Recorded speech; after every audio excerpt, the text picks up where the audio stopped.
Olá, me chamo Yuri, sou graduando em História, faço parte do Núcleo Estudantil Ágora e hoje eu vou fazer um breve vídeo sobre a resistência negra no Brasil.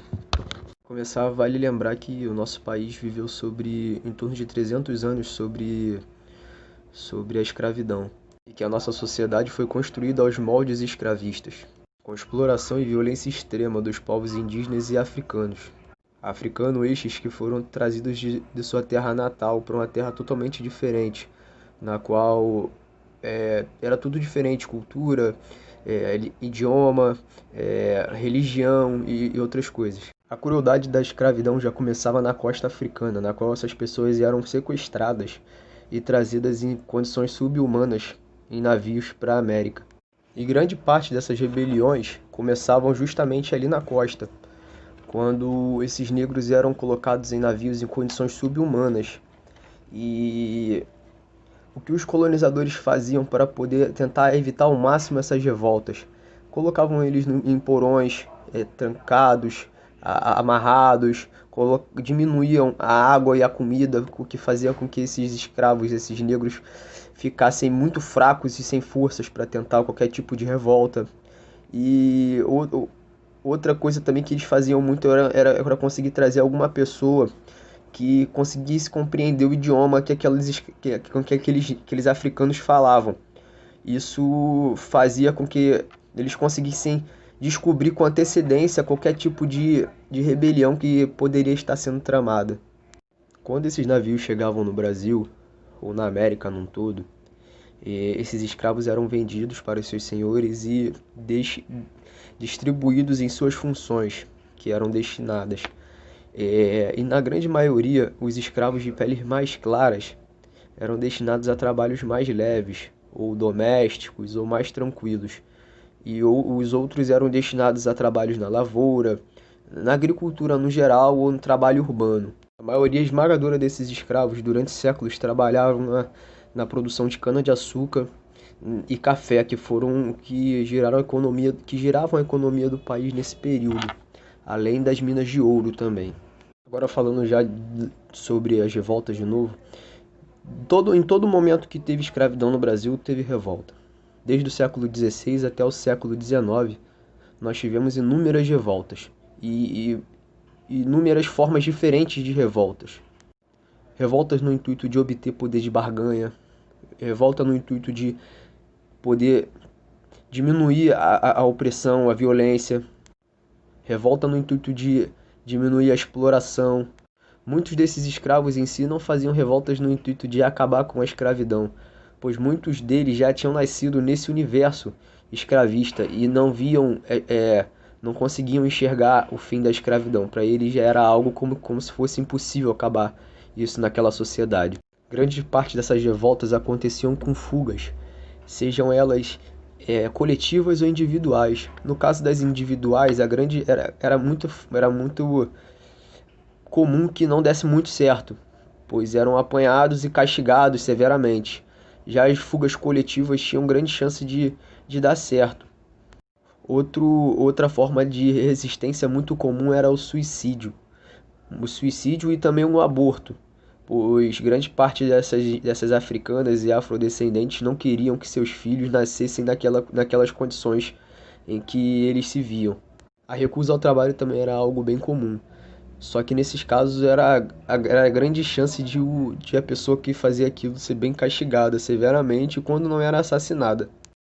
Outro ponto de vista também, num aspecto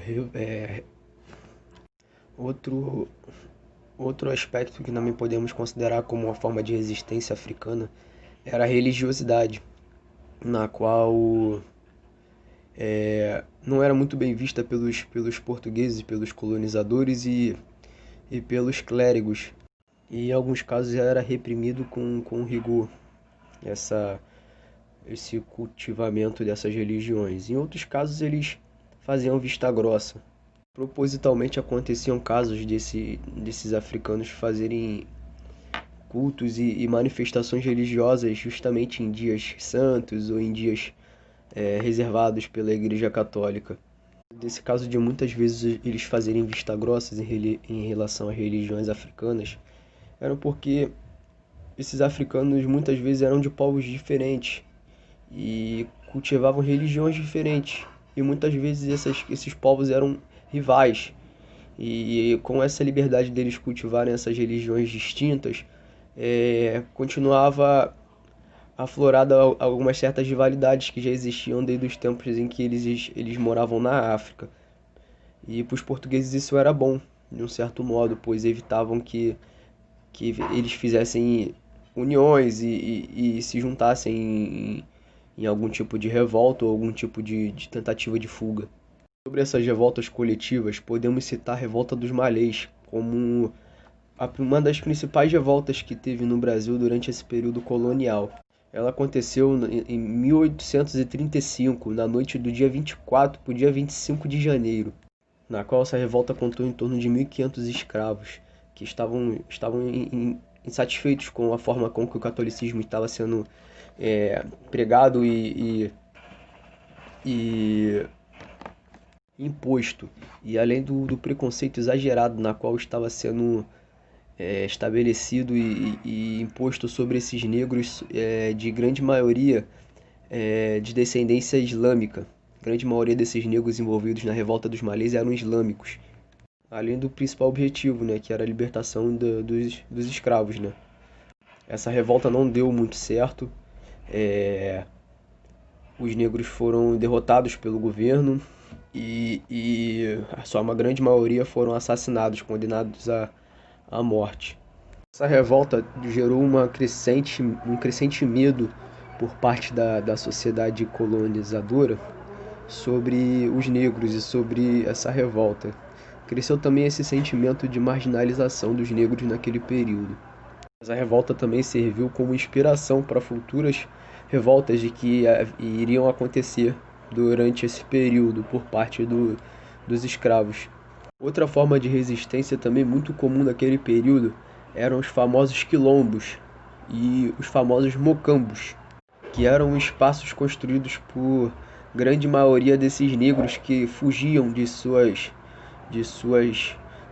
das terras na qual eles eram escravizados e se juntavam e construíam uma sociedade o mais longe possível da urbanização da cidade, na qual eles buscavam a liberdade, a vivência em comunidade. Podemos destacar o Quilombo dos Palmares como tendo sido o maior quilombo do Brasil nesse período, na qual mais de 20.000 habitantes chegaram a povoar aquele quilombo.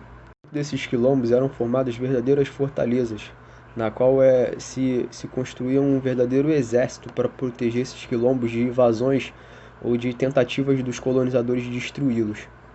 Eram formadas verdadeiras sociedades, verdadeiras cidades vistas como clandestinas, né? Que eles tentavam fazer o máximo possível distante das fazendas ou do meio urbano. O Quilombo dos Palmares foi destruído em 1694, após inúmeras guerras e inúmeras tentativas dos colonizadores de tomar e invadir aquele local.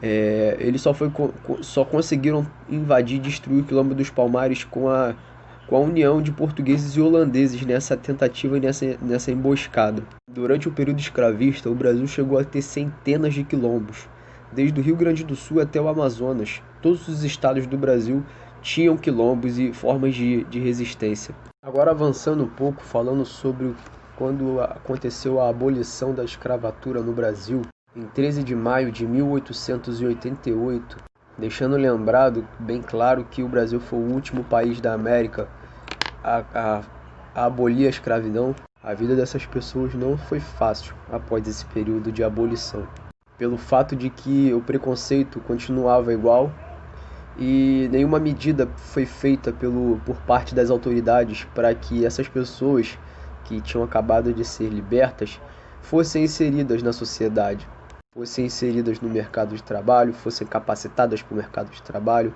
tivessem moradias justas, tivessem moradias dignas. Nenhum liberto nesse período teve acesso a nenhuma terra, não teve nenhuma medida de reforma agrária.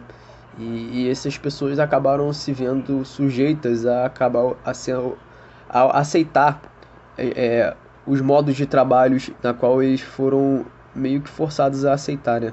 Com salários baixíssimos, com carga horária elevadíssima e condições muitas vezes subhumanas. Grande parte dessas pessoas acabaram se vendo obrigadas a permanecer nessas casas, nessas fazendas desses senhores, e obrigados a continuar ali servindo essas pessoas, pois não tinham para onde ir, como sobreviver.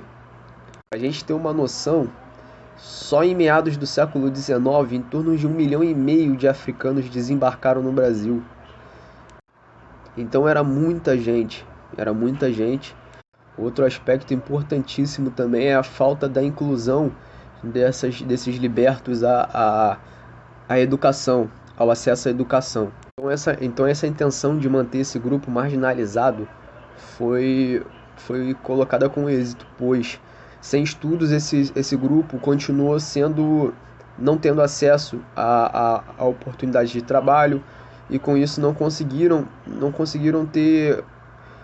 subir na vida, né? Não conseguiram ter uma melhor condição de vida. Portanto, nesse período as pessoas não tinham empregos, não tinham acesso à educação, à escola, os trabalhos eram sempre os piores, os menos remunerados possíveis.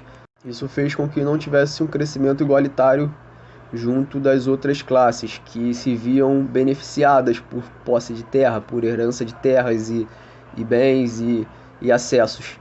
E isso é uma herança que nós temos até hoje. Não é à toa que a cada 100 pessoas que morrem no Brasil hoje, 71 são negras. E de acordo com o IBGE, 64% dos desempregados no Brasil hoje são negros. Passaram-se mais de 100 anos desde da assinatura da Lei Áurea, e até hoje nós ainda estamos buscando de verdade o fim da escravidão e do racismo no Brasil. A igualdade de acesso por parte de todos os gêneros, todas as etnias.